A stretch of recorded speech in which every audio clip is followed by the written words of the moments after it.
Magandang araw mga kananay ko sa kusina. Tayo'y magluluto ng pinakamabilis at pinakasimpleng ulam at tipid budget. Adobong atay with patatas. Yang atay na yan, nilamas ko na sa asin at nakababad na rin yan sa tubig. Tapos, in-strainer ko na para walang may iwang tubig kapag nagisa tayo mamaya. Yan. Siyempre, meron din tayong gulay, patatas. Hiniwa ko siya ng ganyan, medyo manipis. At marami tayong bawang para mas malasa at sibuyas.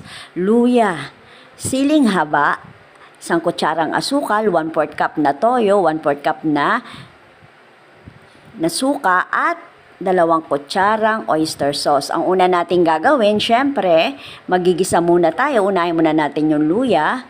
Sunod natin yung bawang. 10 segundo